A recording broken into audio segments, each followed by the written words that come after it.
Hey, it's Steve Brown. It's the 75th anniversary of this photograph being taken by a photographer named Joe Rosenthal on top of Mount Suribachi on Iwo Jima. It's a famous photograph. A lot has been written about it. Even I wrote about it. But what I want to talk about today is what's inside this black box that weighs about the same as a brick. This is a circa 1943 Graflex speed graphic camera, and this is a 4x5 model, and this is the camera that Joe Rosenthal used to take that picture. Now, for the sake of this demonstration, I'm going to use one that's a little bit different because it's in really nice condition, which is this one, which is actually for purists, a 3¼ by 4¼ It's exactly 3/4 of an inch smaller. It's one of those VHS versus Betamax kind of showdowns looking for the right format. But this is a camera that takes one image on one piece of film, one at a time. And there's a specific reason that this was the camera that was used that I think is pretty interesting. This is not a convenient camera to use, and it's not easy to carry. And actually, we know that Rosenthal was carrying a different, smaller, lighter weight camera that had roll film, that he could take a picture, roll it, take a picture, roll it. That's not the case with this camera. And understanding a little about it is going to be interesting. Now, even though this camera is really not a lot different than cameras 100 years before it, it's basically a wooden box with a rail that moves the lens forward and backwards in relation to the film, and it has one piece of film in it. The reason that he used this camera, we're gonna get to. But listen, cameras haven't really changed a lot since they were invented in the 1840s. They can only kind of do three things, and even the smartest cameras today, with all their computer wizardry to do some of these things for you automatically and really well, are the same things that this camera does. So what they are. This is actually a lens out of that camera.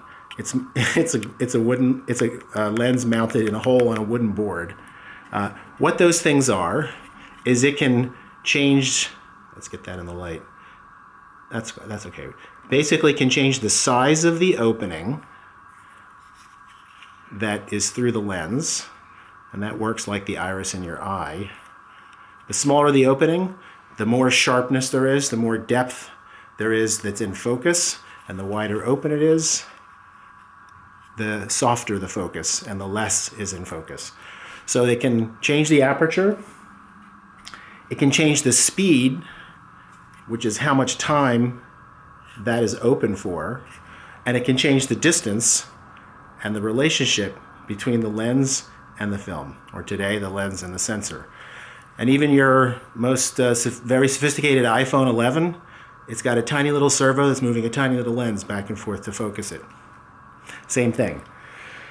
So there's a couple of neat things to understand about what we know about that picture. So Rosenthal talked about the fact that he pre-composed the picture in his head.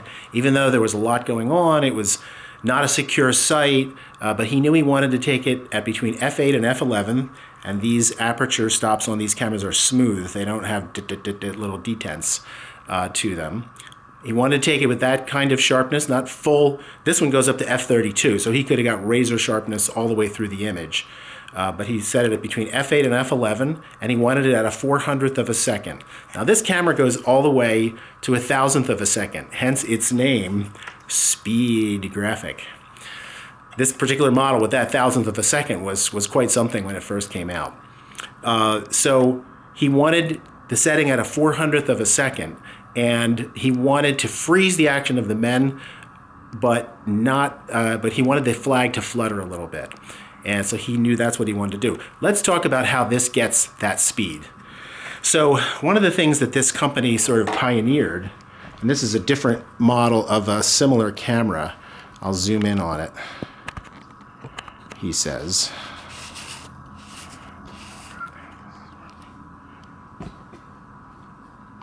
this is a model that's a little bit newer. It's from 1949. So this camera here, let's talk about the shutter that's inside this camera, how we get to those, how Rosenthal got to those speeds. So this camera here like the one like the one Rosenthal was carrying, has inside of it a curtain that's made out of silk, that's rubberized, and has different size slots in it. You crank it up. This is the slowest spot, so this is calibrated to take 1/60th of a second worth of light and distribute it evenly across the piece of film. That's the advantage of a curtain shutter versus one that's in the lens. So this one's a little bit faster, and this one happens to correlate to a 2/50th, and this one correlates to 1,000th of a second. And so when we take that picture, that's going to go racing by. And this one's a little slower, a 2/50th, this one's a 60th, and wide open. So, let me zoom back out again. Cameraman's off today.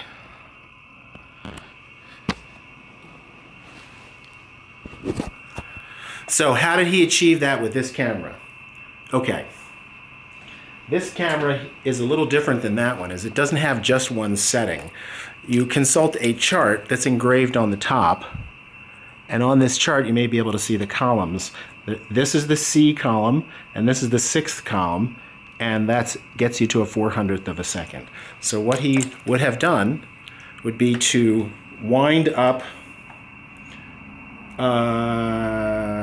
yes, I always thought I might want to show something different. He would wind up these two springs in the back. There's a spring here which is a tensioner, and he would have wound that to 6. At the end of the day, you want to take this back down to 0 so the springs don't get ruined. And here I'm set to B, and he would want to crank that to C. So now he's got the C slot all queued up, and it's going to go by with a tension of 6. All right, he's almost ready to shoot his shot. He focuses by using this rail that moves the lens forward and backwards in relation to the film that will focus it. He could also use this peep sight, which also moves forward and back and gives an approximation of with the framing of the picture. And actually, we know this is what he used because he talked about it.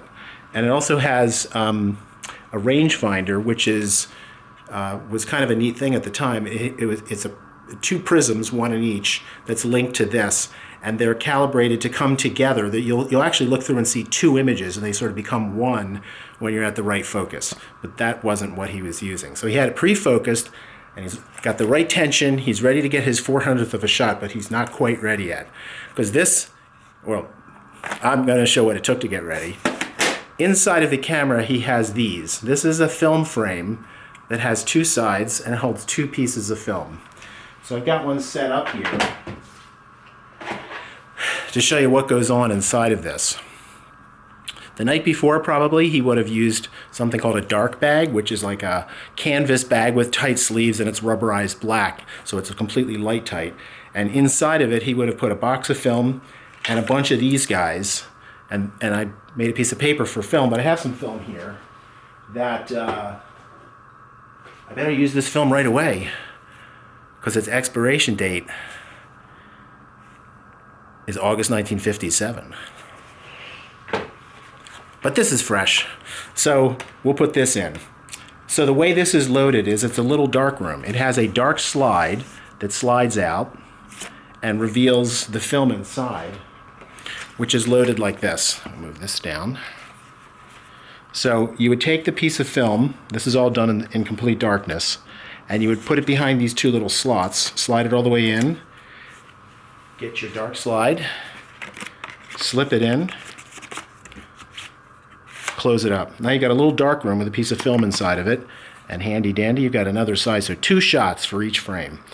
And I've got a stack of about 40 of these. It fills a decent sized shoebox. So if this is what he was shooting with, he'd be carrying a lot of, it'd take a lot of equipment to get 40, 50 shots for the day.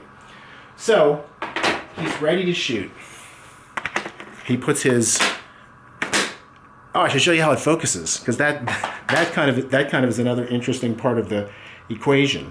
So if I open the lens wide up, in the back, there's a piece of ground glass that, make sure oops, I have to open the shutters all the way up. So now I'm set to O for open. And I am now open. So the image is projected. I'm not open. Now I am. The image is projected upside down. Can you see that? Upside down on this piece of glass.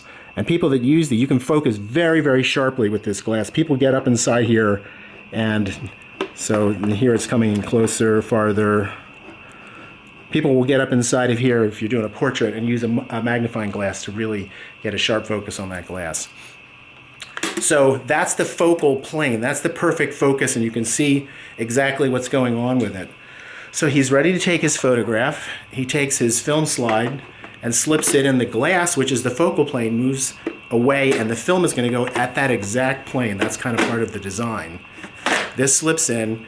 He takes the dark slide out. He's ready to take a picture.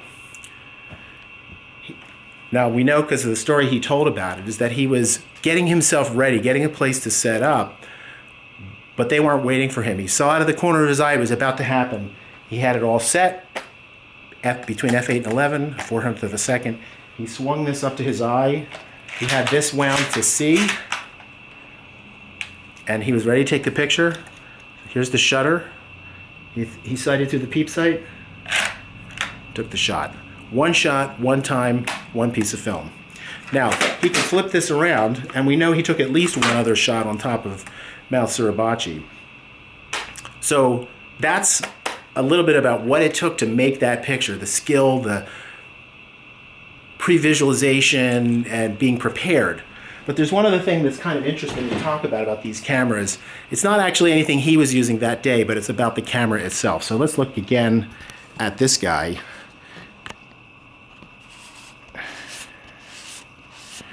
So these cameras had, and people that use these today love these for their ability to do a couple things that really modern cameras don't care to do.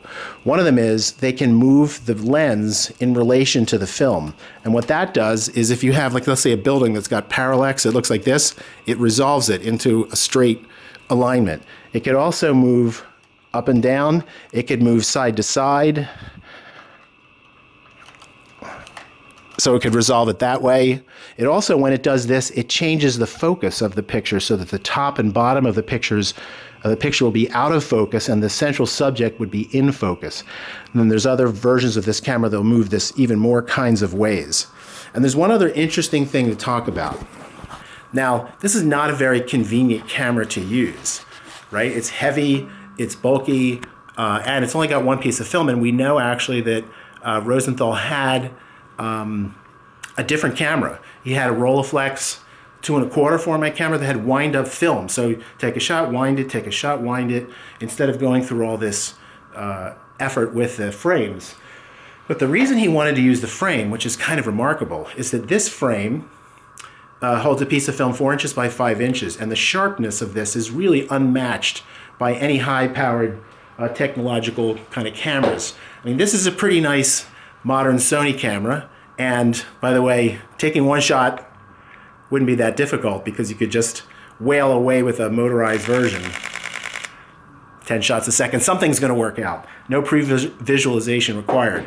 But this, today, like an iPhone 11 takes a pretty sharp picture at 12 megapixels.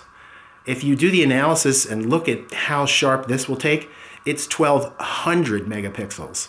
So the sharpness is unmatched, and the ability to control the effects inside the camera make it so that people use these large format cameras today, not just to be, reenactors of some previous age, but to get effects that are really hard to achieve with modern cameras. So that's kind of cool. But I think knowing a little bit about the camera is really interesting, and that's actually what caught my interest, and I began to sort of collect these, and getting ready to do some dark room work with them as well.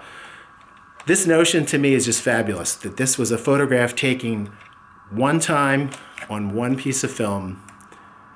Fantastic.